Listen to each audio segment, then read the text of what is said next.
Hello everyone. I've been delaying a video on my Batcave as there are large sections of this, especially the Wayne Manor portion, that need a complete rebuild.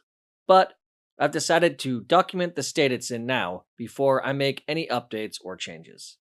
This build largely consists of two sets: the Haunted House Drop Ride from 2020 and the Batcave Shadow Box from 2023, as well as most of the gray pieces I could find for my childhood Lego bin.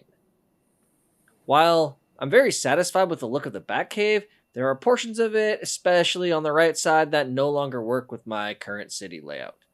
The elevator tower sticks out too much in the back, and the mansion portion is just haphazardly placed on top.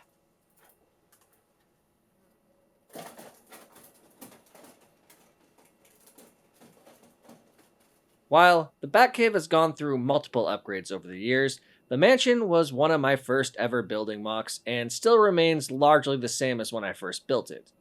I kept to what worked in the original haunted house as much as possible because I didn't really know what I was doing back then, and I've learned a lot since then. It also wastes a lot of space on the hillsides, and it's a bit too tall. I'd rather make something a floor or so shorter but wider. I think the plan will be to relocate the elevator tower to one of the slope sides with a completely new main building using the same parts and Gothic style as the haunted house, instead of this current one, which is practically the exact same exterior floor plan of the haunted house. My new one will be a brand new floor plan. But that will all be done in a future video. For now, let's tour the current build. There's some landscaping on the side hill here with a couple different jokers and the red hood. Lego always includes a joker in every single set. And graves for Thomas and Martha Wayne in the front yard. Also on the front yard are some of the Batman minifigures I have. You're going to see multiple versions of the same characters as I go through the set. I have at least Michael Keaton, Adam West, and Robert Pattinson Batmans and Bruce's, as well as two separate Alfreds and a whole bunch of Jokers. No Robin yet, though. Well, except for Jason Todd. Going through the double-doored front entrance, we have a ballroom with a cathedral ceiling, a chandelier, the original play function here is still kind of intact, and an organ in the back. The room leads to two archways. One goes to this staircase that spirals all the way up to the next floor, and the other to a simple dining room. Too simple for my taste. Next, there's a kitchen,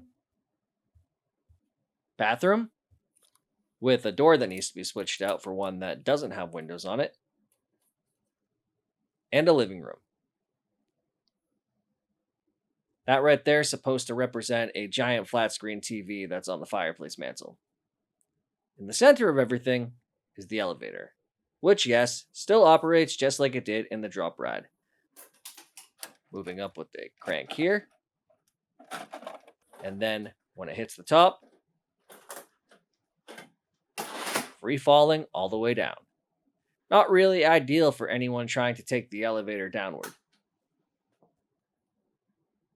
This next section pops on to reveal the second-story hall and the balcony overlooking the ballroom, accessed by the stairs and by the elevator. On the other side of the hall are two currently unfinished guest bedrooms, one for Robin and the other for Alfred. The next story is only accessed by elevator, and rooms can be better accessed by removable roof panels. It opens into a large library with a door leading into Bruce's bedroom suite, complete with a private bathroom. This section still contains that light button from the original haunted house build, but it doesn't really serve a purpose now other than turning the bedroom red. Maybe it's Bruce Wayne's danger alarm or something. And that's it for the mansion. Or is it?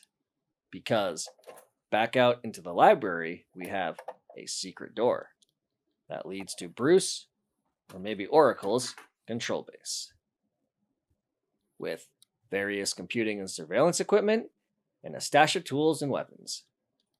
The elevator then goes up one more story for rooftop balcony access and drops all the way down to below Wayne Manor, right into the Batcave. The Batcave keeps the same dimensions as the shadow box for the bat cutout on the outside, and the subway runs in front of it. Coming out of the elevator, we land in the central ledge of the Batcave.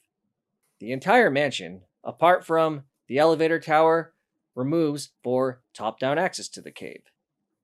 The elevator tower itself is also removable, but that's really just for mobility purposes. So let's put it back in. This grid support at the top is actually extremely sturdy, using a combination of large bricks and Technic pieces, and supported in the center by this column made to look like a stalactite. To the left of the ledge, we have a ladder leading down to Bruce's main computer station, with monitors that can be changed via this knob at the top.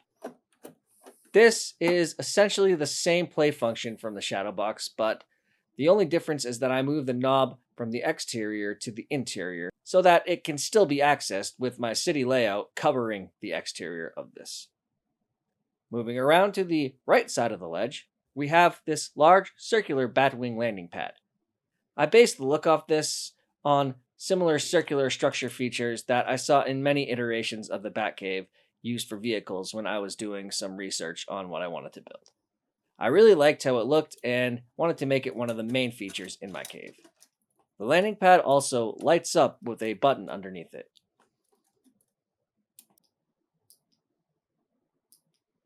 In order for the Batwing to take off and land, this portion of the hillside opens up.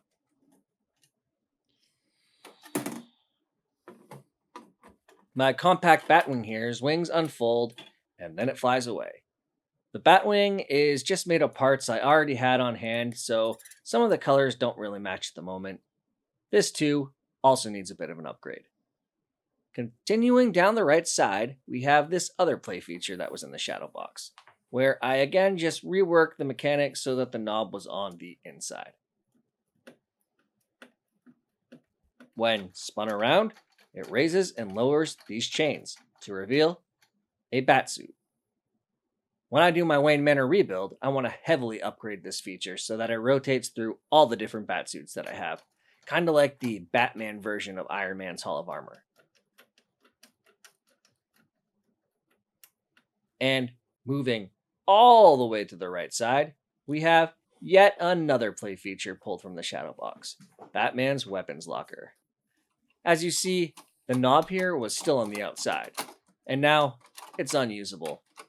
I can kind of get these doors open, close them, but it's not ideal.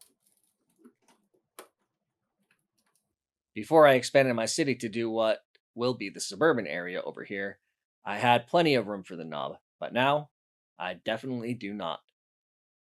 I can't even really open these doors because it's stuck on this plank of wood. But there they are open, and let's close them back up.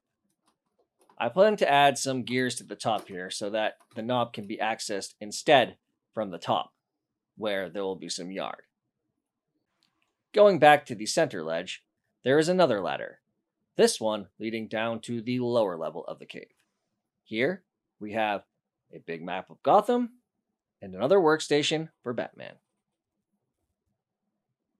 In between these two areas in the back here, I plan to add a medical area so that Bruce can treat his many battle wounds. Also built into the back wall of the cave are these two giant bat-shaped walls, all built around these large rock face pieces that I've had since I was a child in the 90s. In the back right corner are some more tools, and further along the right wall is Bruce's garage, where he has his modern bike, a vintage Batmobile from the 1960s, and another from the late 80s. All that's missing is a 2000s era tumbler. I do have one of the new ones, I just haven't built it yet, but when I do, it'll go right into the cave. The floor of the Batcave is currently covered in scrap parts because Bruce is using them for upgrades. To get the vehicles out of the cave, there is a secret door below this bat symbol on the left side. That opens up and allows for them to escape through the subway line.